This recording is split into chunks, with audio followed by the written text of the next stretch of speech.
Hello everyone, good evening. Welcome to the second webinar about Delta. Can you hear me? Could you please put a plus in the chat box? Is the sound okay? Yes, I see. That's wonderful. Okay, then it's time to start. Again, thank you very much for joining me today, for taking your time. Today, we're gonna move on and have the second part of our marathon of webinars about Delta. And while we are still waiting a bit for people to join, again, I'm going to take the opportunity to boast a bit about myself and have my 15 seconds of fame. And I picked up 6 facts about myself, and I'm going to say a couple of things very briefly about them. I studied in 3 countries. I gained a master's degree in 3 countries, and I studied linguistics, European languages, and bilingualism. My favorite degree is bilingualism that I did at Stockholm University. And it's my favorite because I enjoyed really to do research. I enjoy doing research there, and I participated in a lot of research projects as a research assistant, and I also had a couple of my own projects, and I studied, for example, emotions and emotional words expressed by bilingual people. I also studied in 8 countries in total. One of the most exciting was Iceland, I believe, because I could combine studying of the language. I studied Icelandic there, and I also could combine it with, hiking, visiting glaciers, volcanoes, geysers. So Iceland has really a lot to offer. It's a fantastic place. And then, well, yeah, so this is speaks 10 languages, 3 of them at C1 plus level. Well, depends on how you count. Yeah, so I took exams in all of these languages, but I have really advanced level in German, Swedish, and English, of course. And the other ones are at, beginner, elementary, pre-intermediate level. I can say for sure that the most sophisticated and complex grammar is in Icelandic. It's just a killer grammar. And I love to join professional conferences for teachers. And I participate as a speaker as well. And some of my very favorite conferences are Trendy English, Skyteach, of course, and Don Elta. A huge part of my life is dedicated to my VK group that I love dearly. And if you haven't joined my VK group, so please do. And now it has 10,500 subscribers. And I share a lot of materials for language learning for teachers who would like to develop themselves professionally, a lot of articles and webinars and methodology, and it's all for free, so please join. And finally, my Celta tutor called me once a certificate collector. He meant that I love taking exams, I love collecting certificates, and I have quite a collection. They all hang here above my desk. And my freshest acquisition, so to speak, is Delta. And I passed Delta Module 1 and Module 2 with merit. And this is actually the reason why I'm here today speaking to you and telling you about Delta. And today we're going to talk about Delta Module 2. So enough of introductions, let's start. A quick reminder that Delta stands for Diploma in English, in teaching English to speakers of other languages, and it's a certification and qualification by the Cambridge University. And again, I showed you this table in the first webinar, and just again, a quick reminder. This is the Cambridge English Teaching Framework. So these are all the qualifications that Cambridge offers for English teachers. And one of the most familiar to you may be CELTA and TKT. So CELTA is the initial qualification, and it's a practical you usually take it during a month, and you teach a lot, and you are being assessed and observed.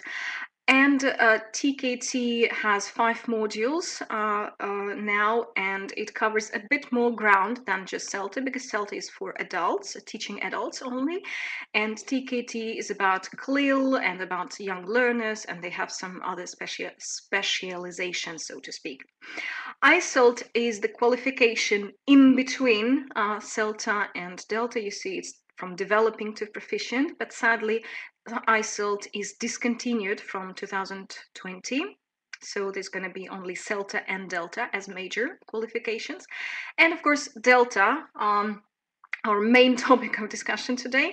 And you see, it corresponds with proficient to expert level. So Delta is quite a serious level for those who would like to move to teacher training, to become director of studies, to become CELTA tutors, and so on.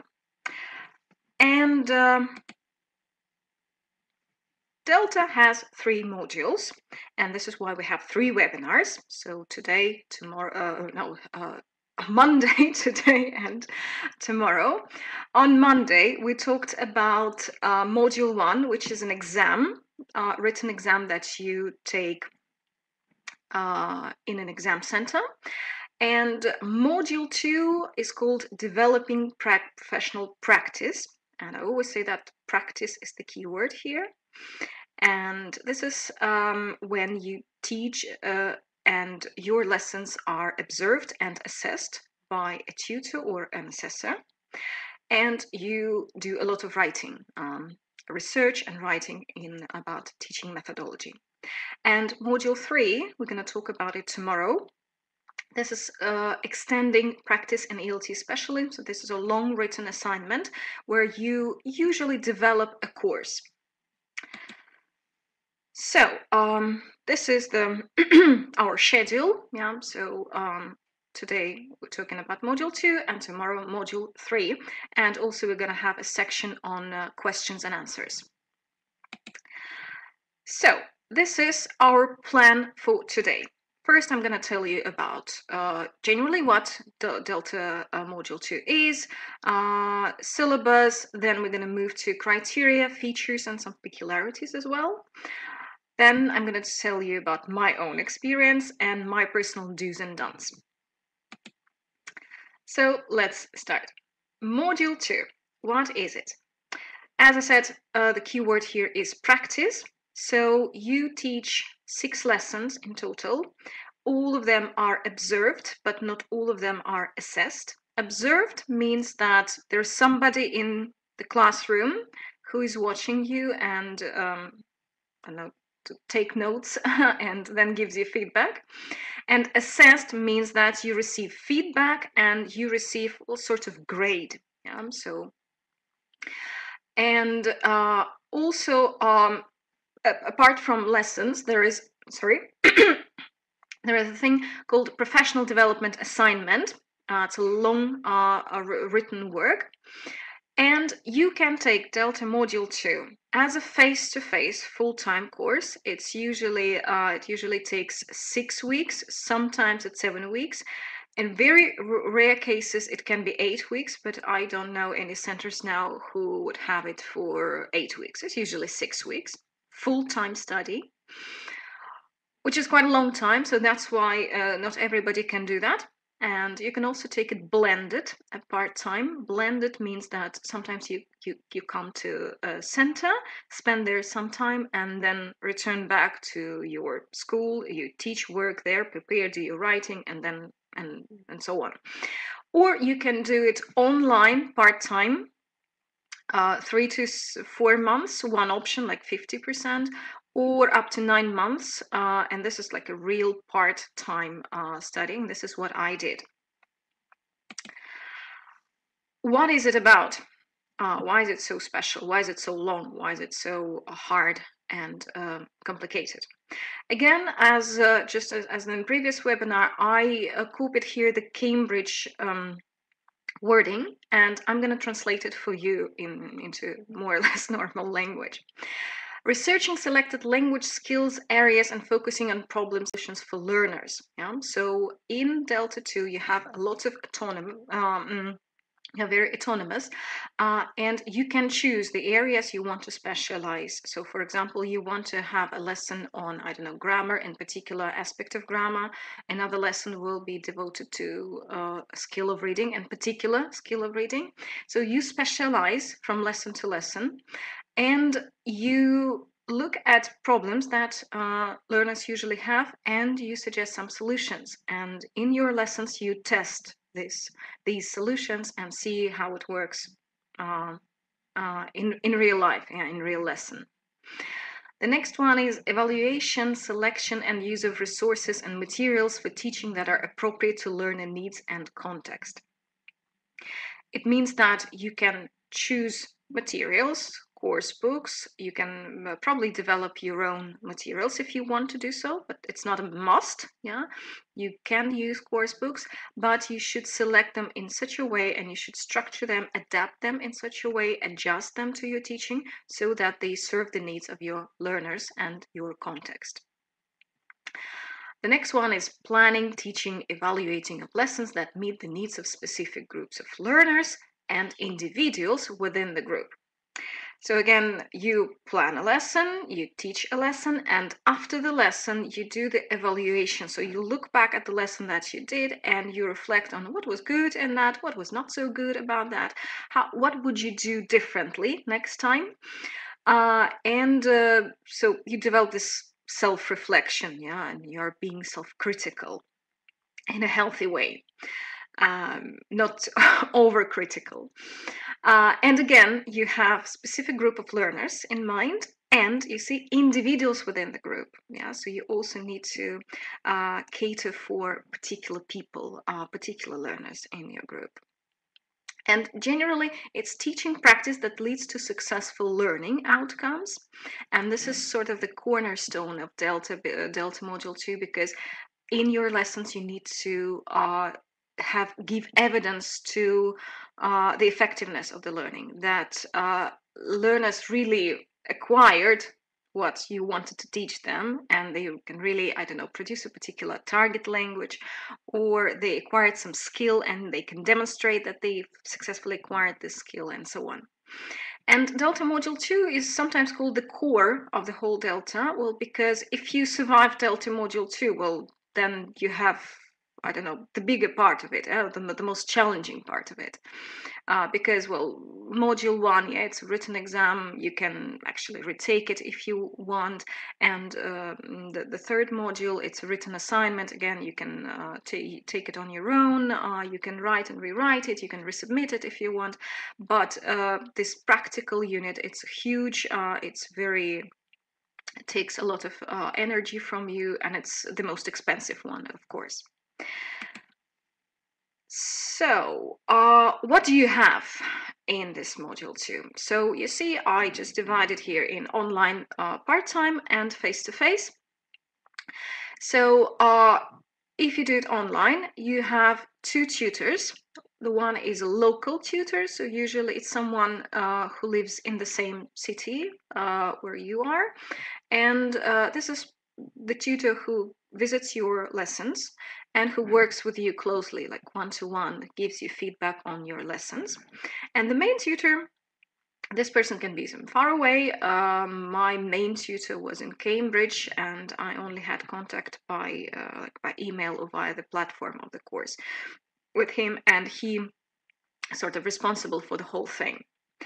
If you take a face-to-face course, then you have 2 or 3 tutors, and they all are responsible for the teaching on the course.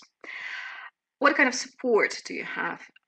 Online, you have a course platform when you have some useful information, I don't know, some materials, articles. You can keep in touch with your fellow trainees and so on. And face-to-face, there is such a thing as input sessions. Those of you who did CELTA knows what input sessions. It's a mixture of some seminar, lesson, lecture. Yeah, so it's something very practical. This is what tutors do with you, like show you, demonstrate you. and online there is no such thing, of course, because there is just the platform. Students. Who are the students? So who are those people who you teach? Again, online, if you do it part-time, they are your own students. So if you teach in a school, so you have those that you teach. Yeah, if you teach, if you are a freelancer like I am, so you just form your own groups and you teach your own students. If you do it face-to-face, so the center is responsible for providing you with students. Level and context of your students. Again, if you do it online or part-time, your context, your level, the one that you want to work or like to work. In centers, face-to-face, it's usually general English, and usually they have two groups, like a weaker one, like A2 elementary pre-intermediate, and a stronger one, like upper intermediate. So now it's like the most important part about what exactly Delta 2 consists of. Yeah, so here there's going to be at least two acronyms that I'm going to deal with later. So try to sort of concentrate now. Yeah, so Delta has these lessons, yeah, and they are called LSA, Language System Assignment or Language Skills Assignment. And this term LSA, I'm going to refer to it during my whole presentation later. And what is an LSA? A couple of things. So first of all, it's a background essay on a particular topic. So you, for example, would like to research how B1 pre-intermediate students express futurity.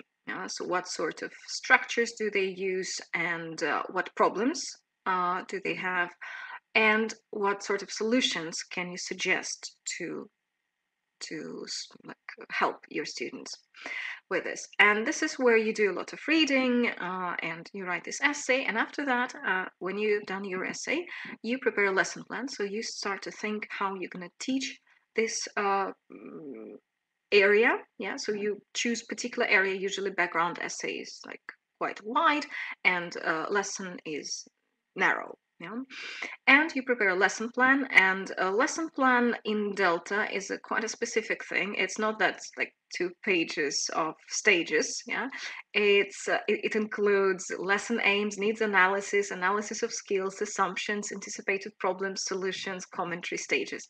I'm going to talk a bit more about that later. Then you teach the lesson. Your tutor is present there in the classroom. They watch you. They give you feedback, but before they give you feedback, you do self-reflection. Yeah, so you write this short essay when you say, "Oh, this was good. It was successful. It was not so successful. Next time I would do it differently," and so on.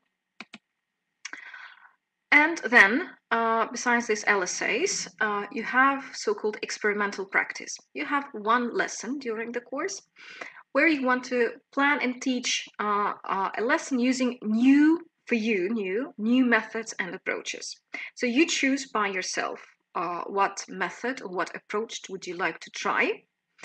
And most popular are probably Dogme, TBL, task-based learning.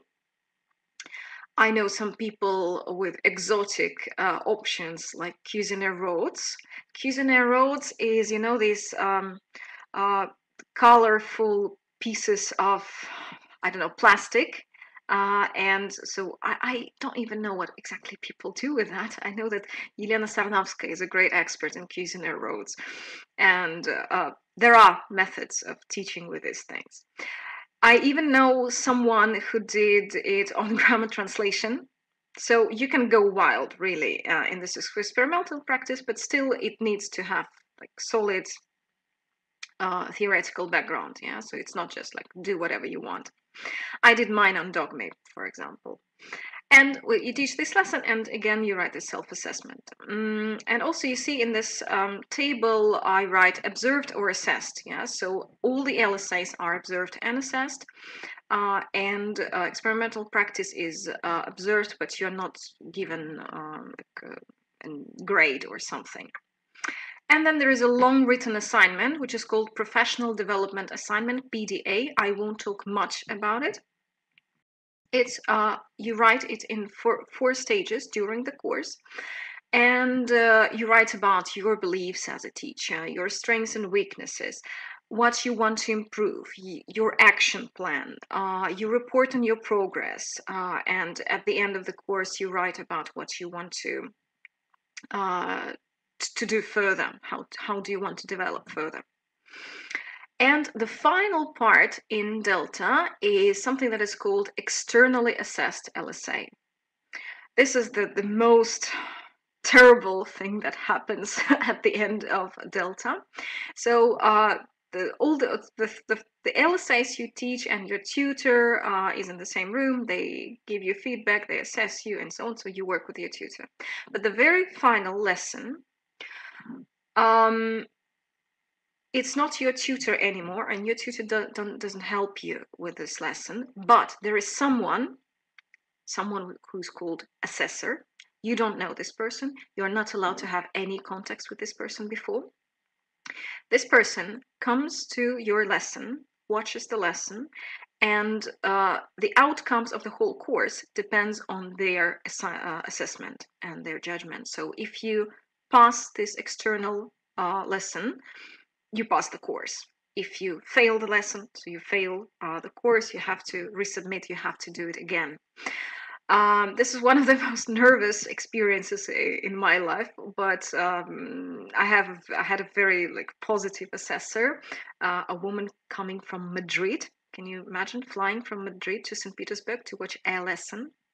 So that was an experience. I'm going to tell you a bit more about that later. Okay, so this is what Delta Module 2 is about. Now we're going to move on to criteria, features, and peculiarities. So there is, you can Google it if you're really interested, Delta Module 2 criteria, and there is this document called 5A form. And this is where all the criteria for this LSA, for this lesson and lesson plan and background essay are written. And oh my goodness, I tried to count them once. I stopped at something like 50. So it's around 50 criteria that you need to meet in order to pass the lesson, pass the LSA. And surely I won't cite all of these criteria. I only decided to pick some areas. So some areas of assessment. So what do they look for in your background essay, in your lesson plan and your lesson? So for the background essay, quality of writing, clarity of topic. So your topic should be clear and should be pretty narrow. So you can't teach tenses. It's too wide. Or even teach present perfect. Again, it's too wide. So you have to think about a particular topic for a particular, usually particular level of learners, or particular problems with this topic. And then you do analysis and issues. So this is where you do a lot of language analysis. And remember, in the first webinar, we talked about language analysis and language awareness. There was this huge task on language awareness. And this is, again, where what you've learned while preparing for Delta 1, you recycle it here, because you do a lot of language analysis in this essay. And you give some suggestions for teaching. So you describe problems, and then you describe how you would like to solve it. And you support it with research, and you support it with your own experience. For the lesson plan, and again, lesson plan in Delta 2 takes something around, I think, 12 pages at least. Lesson plan for 12 pages, and it's for real. And then appendices, so the materials. In this lesson plan, you write goals, needs analysis. So you write about every person in your group, and you write about their strengths and weaknesses in relation to the lesson you're going to teach. So you learn a lot about your learners. You think a lot about your learners. And then you do the language analysis. I've just mentioned that. Then you write anticipated problems and solutions. And again, there should be a range of problems that might occur in the lesson, and you should think about them. You should think of what you're going to do if they occur. So-called rationale for the lesson is when you describe why you decided to shape the lesson in this or that way, why you decided to put stages in this or that way, how does methodology support it, and how does it correspond to your learner needs. Yeah, so you need to sort of connect this. Sequencing of tasks. Yeah, why do you do this or that task in this particular order? You all have to justify it, and you think about it a lot. Materials that you choose, so you're allowed to use course books, and you're allowed to produce your own materials, but you need to find something that is appropriate. And you also have to think about realistic timing. The maximum for a Delta lesson is 60 minutes, and it's really strict, so neither tutor nor assessor are able to be in the same room more than 60 minutes. So if you run out of time, they just leave the room and they don't see what happens then. Yeah, so if your goals were not reached at that time, it's over. Yeah, so Alexandra, I'm gonna take a look at the question. Sometimes it's much more detailed than the CELTA. Yeah, so imagine like a lesson plan for 12 pages. It's quite a lot of writing and a lot of detail.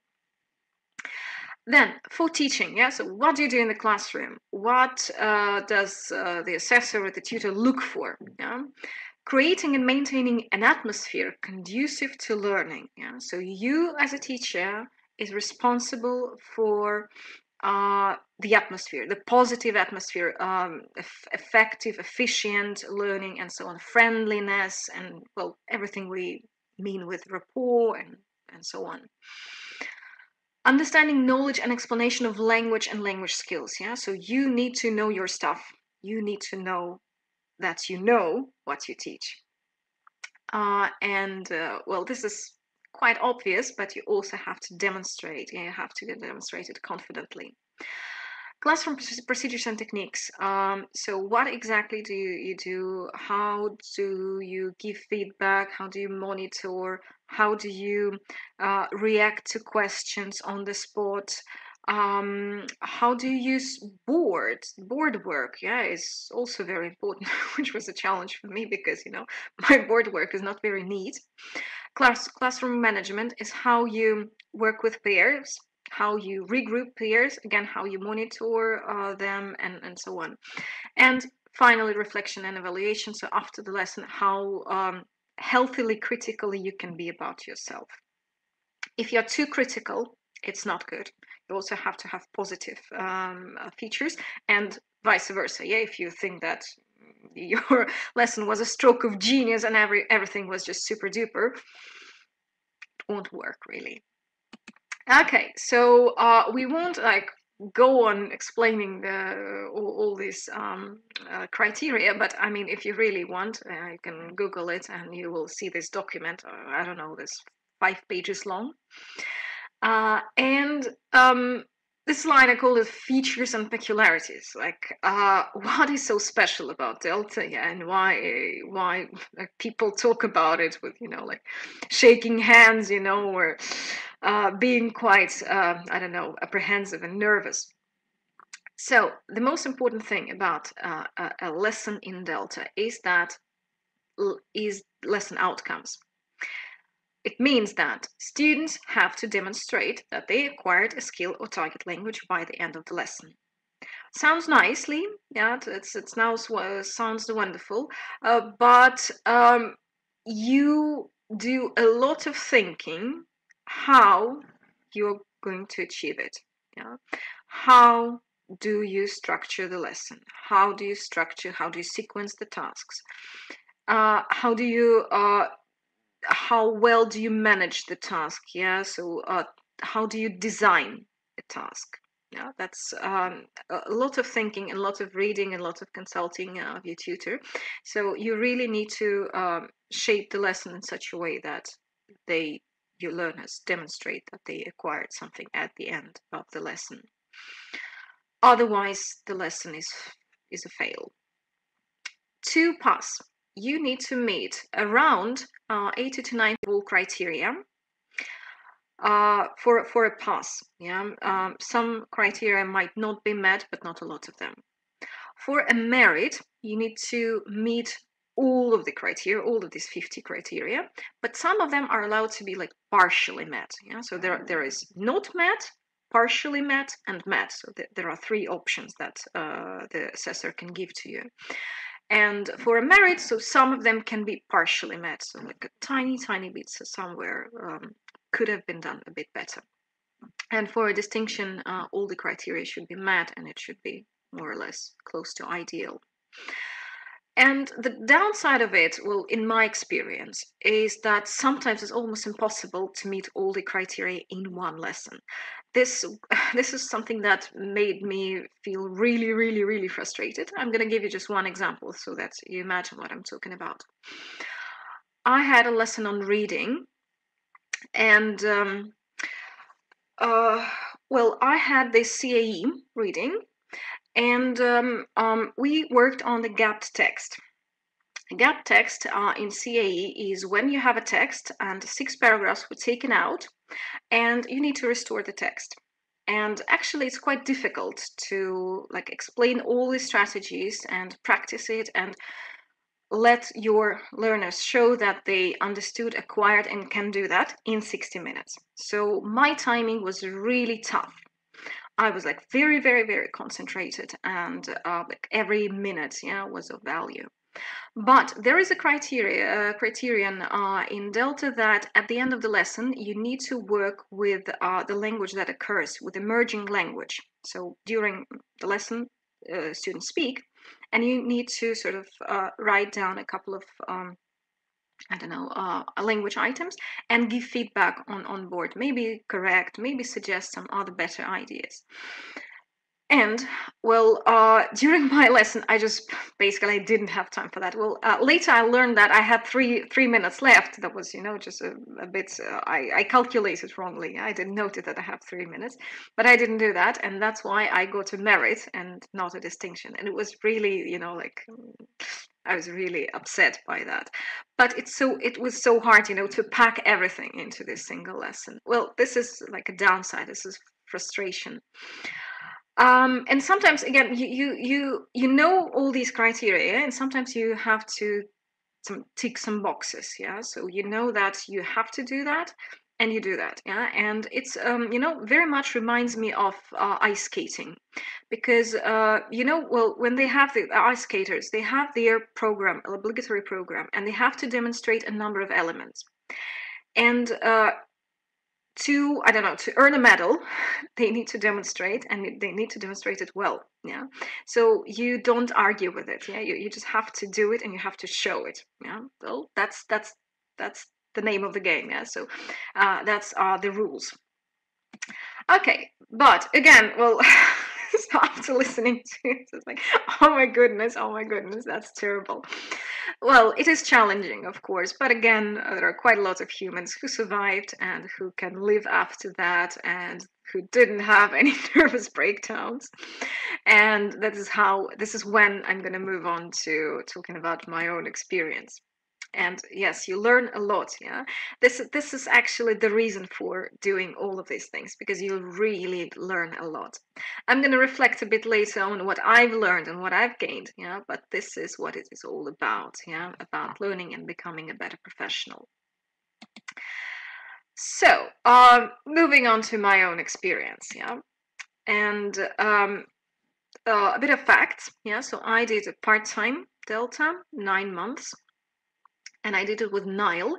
NILE stands for Norwich Institute for Language Education. It's located in Norwich, in England, which is a wonderful place, a very reputable institution. I love them dearly, and I took a couple of courses with them, and I also went there for another course in testing and assessment. A lovely place and very, very good trainers usually. My local tutor was Oля Sergeyeva. If you haven't heard about her, at the bottom of this slide, please go to her VK group. She also has a wonderful VK group. It's called ELT Diary, yeah, and it's vk.com/Oля ELT. She's a super professional, she's super brain, and she is very emphatic, very, it's a really pleasure to work with her. And actually, initially, you know, I knew that Oля Sergeyeva lives also in St. Petersburg, and when I decided to do this with NILE, actually I came to them while I was there in Norwich, and I said, you know, I know someone and I would like this person to be my Delta tutor. Is it possible? And after like some checking, some negotiations, they said okay, and I was really happy about it. And my main tutor is Alistair Douglas. I have never met him in person. I hope to meet him one day. But as I said, I just contacted him via the platform, and well, it was mostly in writing, yeah, so he gave me feedback on my background, essays, and so on. My context was high levels, language development for teachers, and CAE preparation. Well, this is what I do most. This is what I love. And I thought that if I want to do Delta, I want it to be really in my context, in my level. So I just want to improve what I already do, and to teach, I don't know, like lower levels of business English or some any other context, I wasn't really motivated to do that. So that was a huge benefit of doing it online, part-time, because I could have my own students. My experimental practice was on Dogme, and I passed with merit as a result.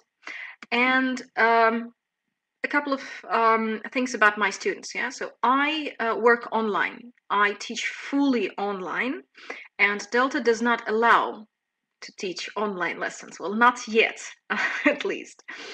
And I was like in two minds. So what do? I didn't have offline groups at the time. Well, I don't have them now. I have groups only online. And I decided to find a group of volunteers via my VK group that I mentioned at the beginning. And I created one main group. So those people who I saw that who were really responsible and motivated, they were my main group, and they attended the assessed lessons. And also I arranged what I called open house, so trial lessons. So I announced that I'm going to teach a lesson, and everybody who would like can come. Yeah, and I arranged a couple of these trial lessons before I did an assessed lesson. And it was a lot of administrative work. Well, that was really like a burden. But I also gained a lot of support. I met so many new people. I'm so grateful. And my main group, at the end of the course, I called them Dream Team, because they were really supportive, really enthusiastic, and I was so lucky I found them. So this is to the power of the internet and VK groups. This is my timeline. So this is what I did. Everything starts with a diagnostic lesson. It is when you prepare a lesson and your tutor watches this, and then together you talk about your strengths, weaknesses, things that you want to improve, things that you want to work on. And after this diagnostic lesson, you have a course of action. Yeah, so you have a plan of what you're doing. And then the first LSA comes, and I'm not even sure. I think that my first LSA was harder for me than my final external, because you need to learn so much in a very short time in order to at least pass the lesson. And I know a lot of people who failed their first LSA. This is not at all rare. So many people fail. I'm going to tell you a bit later about that. You can fail some of the lessons in the course, but you have to pass the last one, and you have to pass at least one more. and mine was about grammar, expressing futurity. And after that, well, I arranged this volunteers and groups, and my second LSA was on skills speaking, CAE. It was dedicated particularly to the collaborative task in CAE. If you're familiar with it, this is the task when people have to talk to each other and discuss a particular question, and they have some prompts. And the difficulty of it usually is that people become very dominant because they are nervous or they don't know how to sort of hold a conversation, yeah, how to give a turn and take a turn. Or people just don't know what to say, or people don't speak on the topic. Yeah, so some challenges, and I thought how to overcome them. And that was the lesson totally dedicated to that. And by the way, yeah, so I passed the first LSA. My second LSA was passed with merit. I was really happy about it because, you know, like the first lesson was like just near at the pass level, you know, with small margin. And then, you know, the second LSA was with merit. Like I felt at the top of the world, really. Then in the middle, there was this dogme lesson, which was interesting. I really appreciate that I had this opportunity just to try it out and see what happens. And my conclusion was that dogme is an interesting thing, and I incorporate elements of dogme in my teaching, but I don't like teach a full lesson just on dogme. Yeah, that was my conclusion. My third LSA was about reading, and I mentioned that gapped text when you need to match it in 60 seconds in 60 minutes. And there's a lot of skills that need to be trained in this. So students need to notice reference words and linking words in the text. They need to understand what it is and how they help to do the task. Then they need to match, and they need to justify their match. Why did they decide to match this particular paragraph with this particular part of the text, and so on. So that was a challenge, but yeah, so we succeeded. And again, it was a merit, but it was like because I didn't have time to give feedback on language, so it was not distinction, it was merit. And my final LSA with external, with this lady from Madrid who flew to St. Petersburg, it was dedicated to collocations, to the lexical approach, and yeah, vocabulary.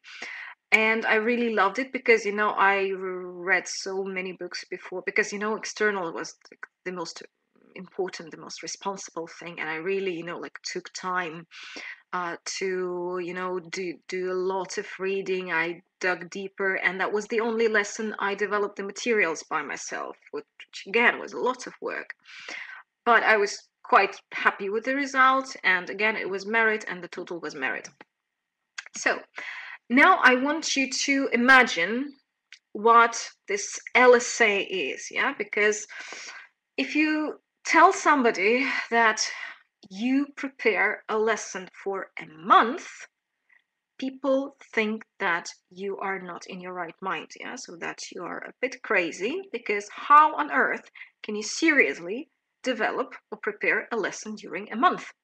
Now I'm going to show you, and hopefully you can understand that this is not joke, and this is not an exaggeration. You really work like every day during at least a month to do your LSA. So first of all, you choose a topic, you select your reading, and you read. And I mentioned that the topic should be pretty narrow, but your tutors help you with the reading. So usually you start like with a pile of books, and then you just select what you need to read, because you never have time to read everything you want. So you like narrow it down, and then you write your background essay. So you look at the skill or the system. Remember, systems are grammar, vocabulary, pronunciation, discourse, and skills are writing, speaking, reading, listening. Yeah? And you have to have 2 lessons on skills and 2 lessons of on systems. So it should be a balance. You write your background essay, you analyze it, you look at the problems, you suggest some solutions, and then you send the draft to your tutor, to your main tutor. Then you plan a lesson, and you include all these things I've mentioned again: assumptions, analysis, rationale, and needs analysis, all these things. You include and send your draft to your local tutor. And as you wait for the feedback, this is optional. This is not a must. This is what I did because I had this opportunity, because I did it part-time. I started the trial lessons. So when I had volunteers coming, this open house, and I tried out the lesson plan. And I believe that this is where the most valuable part of teaching and learning happened, because you imagine that you're gonna do this lesson, it's gonna be so cool, it's gonna be so good. And you trial it and you understand that, oops, learners have the problems you didn't expect them to have to. Yeah? Oops, I have to, well, my timing is not realistic.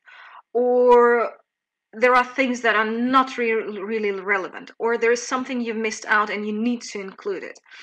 So during trials, a lot of things come up, yeah, and you realize that you need to rework this, rework that, and so on, yeah. And then all the feedback from on your lesson plan and on your background essay coming, and you're like snowed under. You have to rework it all before the lesson that is assessed.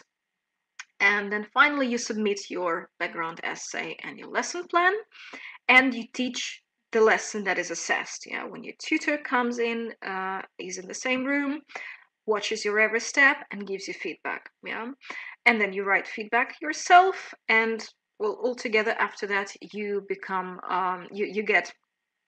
you receive a feedback from your both tutors, your grade, and there are something like 5 pages of feedback. Yeah, so you really read a lot. Yeah, so when you know all these things, I think it's no wonder that it takes you a month, because it's really a lot of work. So if you ask me how it was something like that.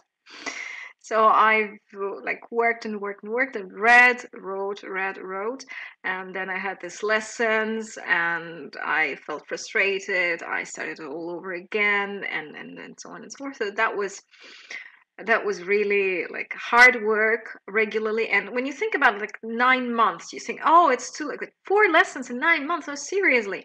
But you really, well, I worked almost every day on my Delta. Yeah, so that was a lot to do, really. And these are the books I read. You know, seriously, these are my books. All of these photographs are mine, and all of the books, you can see them there. This is my library. And I just took a couple of photos when I was preparing for my LSA or for something else. So you see this picture in the right upper corner is when I prepared for my final lexical approach lesson. You see the teaching lexically, the lexical approach, collocations, and so on. In the right bottom, you see it's Complete Advanced, one of my favorite course books on CAE, is when I did my reading lesson.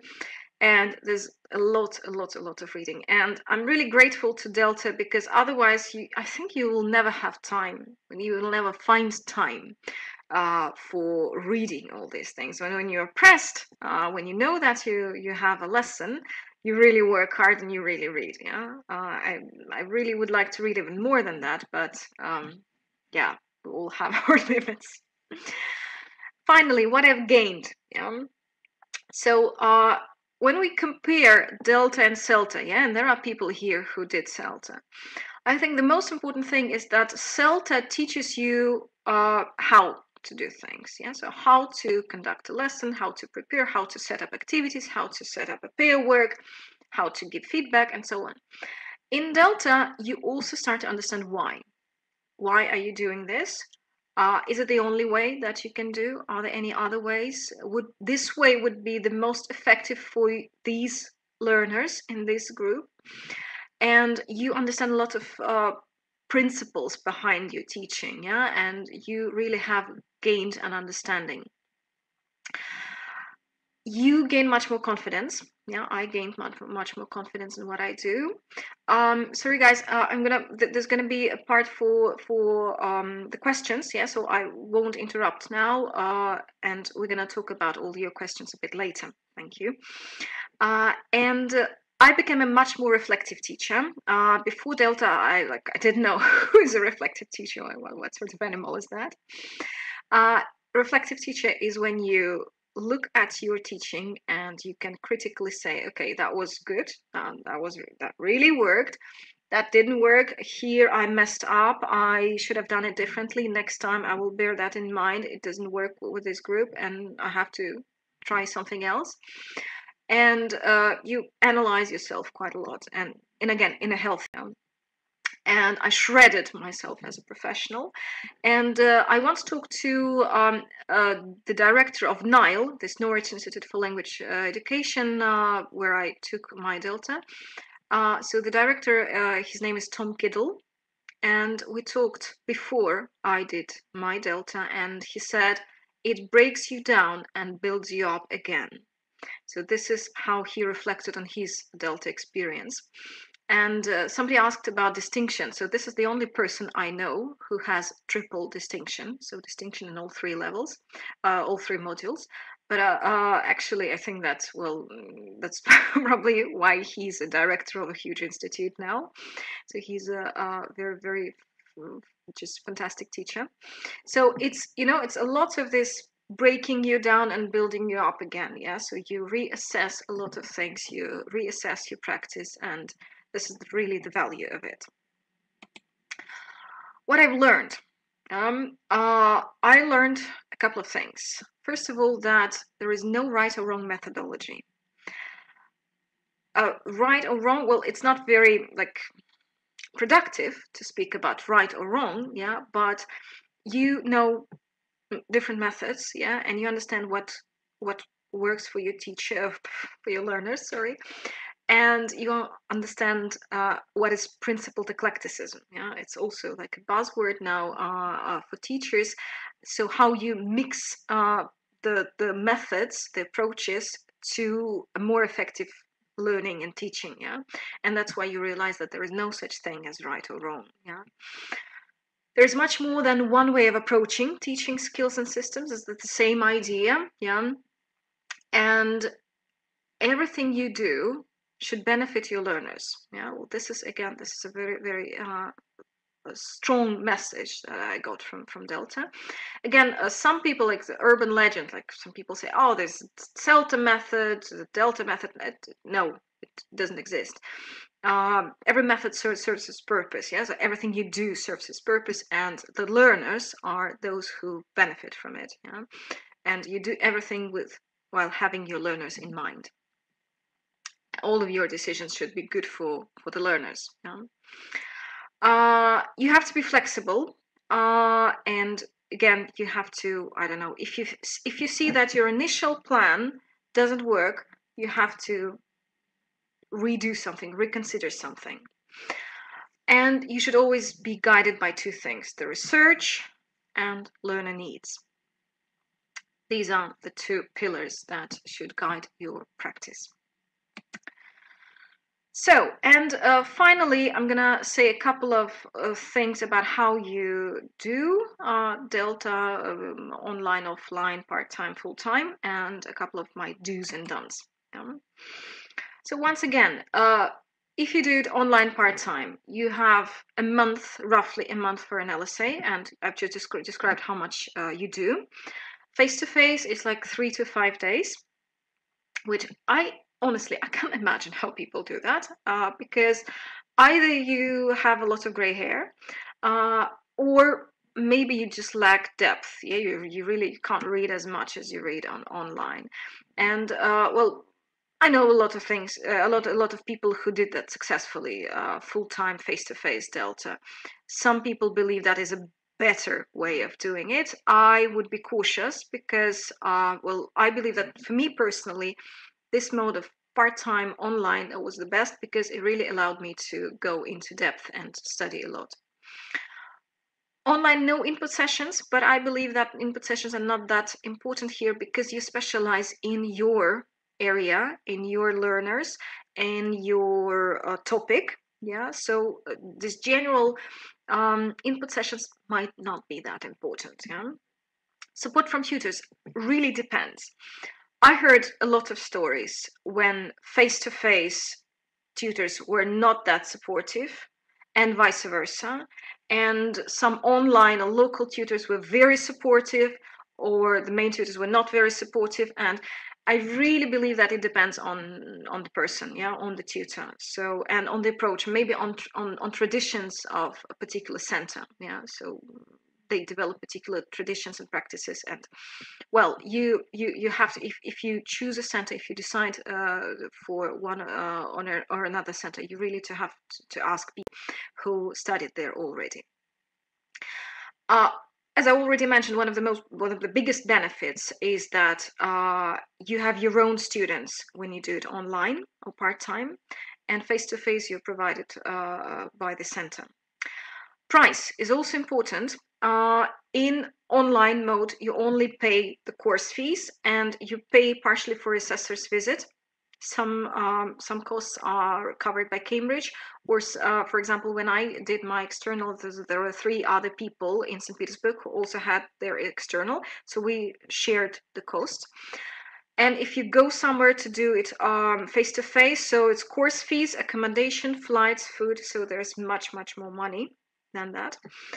And it's, well, if you do it online part-time, that's the most affordable, of course, because you stay at home, you don't have to pay for all these things.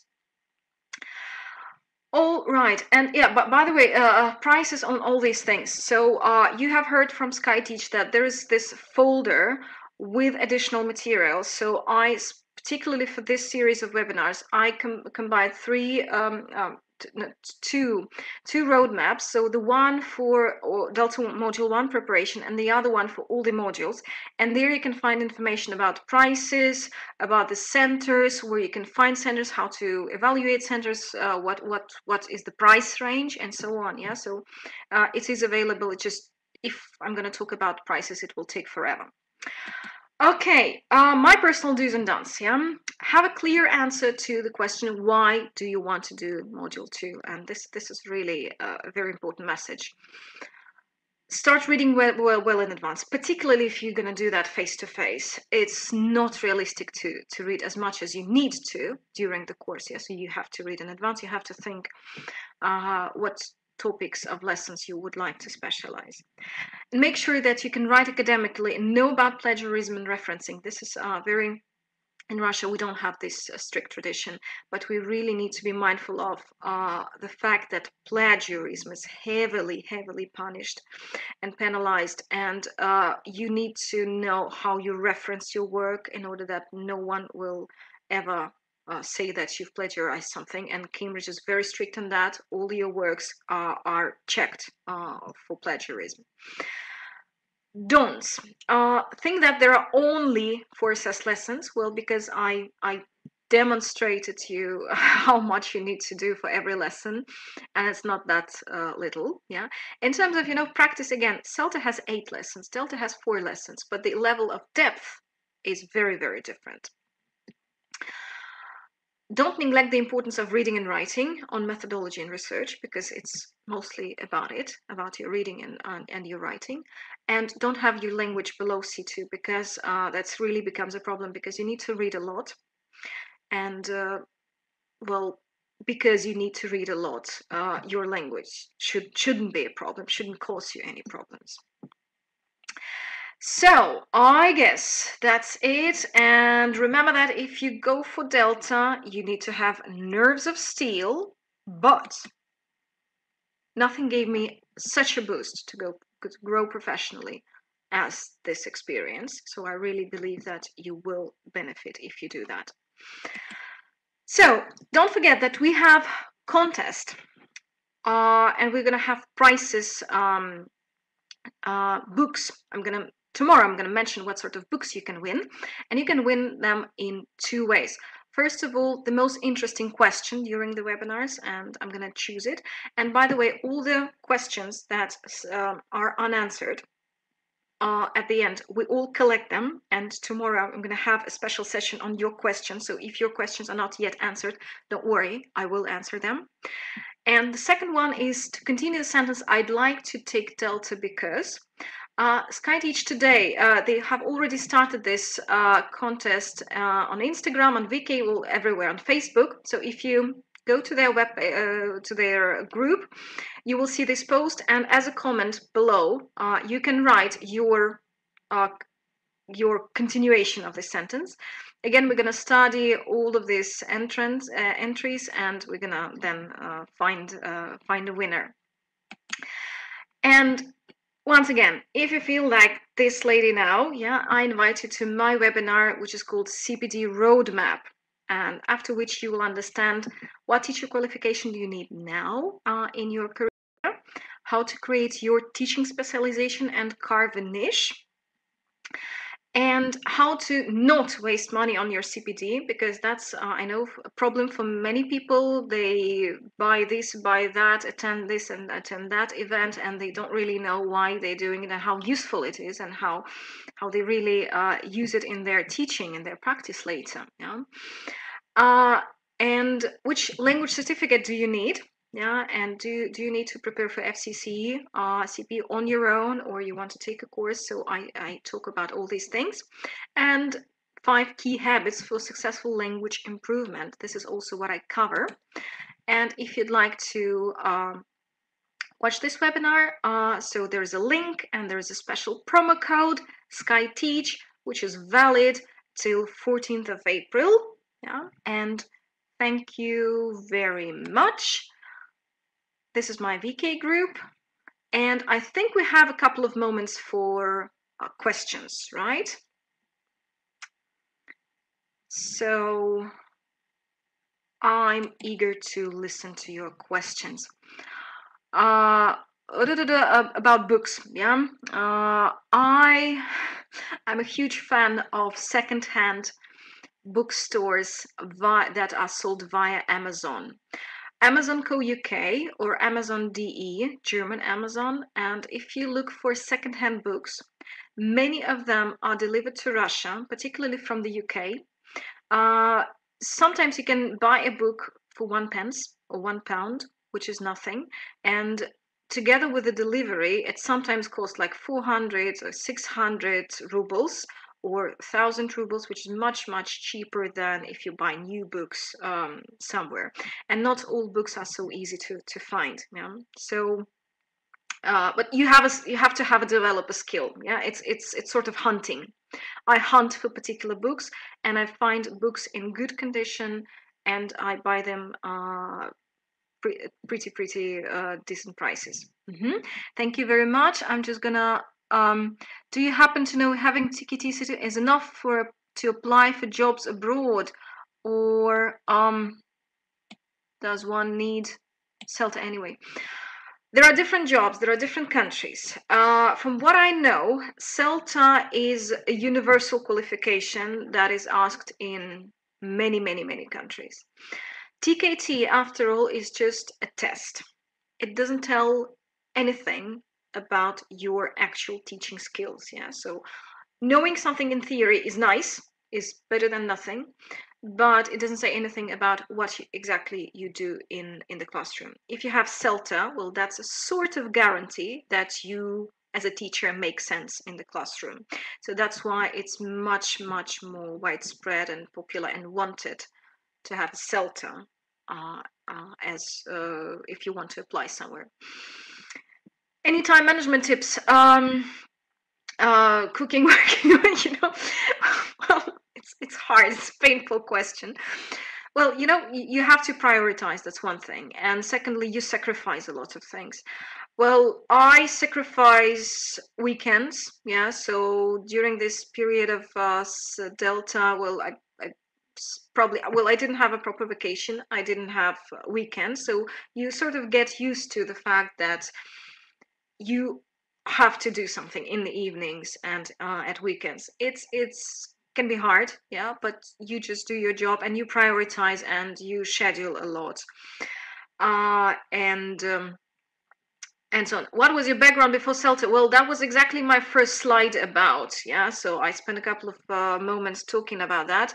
To cut it short, I was a research assistant in the Center of Bilingualism at Stockholm University, so I did a lot of research in second language acquisition and bilingualism, and I also worked at school, just general secondary school in Stockholm, and I worked as an English teacher.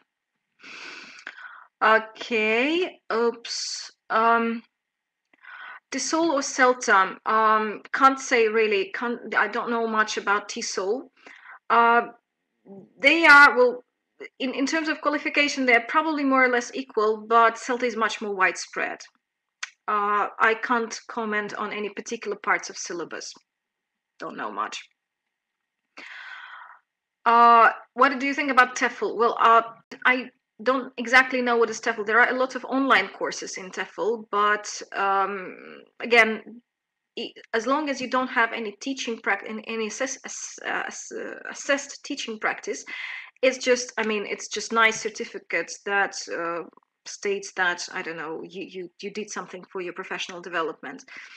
But only the qualification that include this assessed teaching, well, I wouldn't say like only them are serious, but they just give evidence to your potential employer that you can actually teach according to international standards. Okay, maybe one last. Okay, well, is it possible to take Delta after CELTA? I repeated it at least 3 times in the first webinar. Yes, it's possible, but I don't recommend it. Yeah, I gave particular reasons in the first webinar. You're gonna watch the recording, I believe. How about personal qualification? Did they take off the score if you were nervous? Well, everybody's nervous, particularly at the first lesson or the final lesson. But if it doesn't affect the teaching, like the quality of your teaching, well, who cares? Yeah, well, it's maybe visible that you're nervous, but so what? Well, it's as long as I don't know you don't collapse during the lesson, that's okay. Yeah. Okay, maybe the very last question, if I find one. Again, TKT.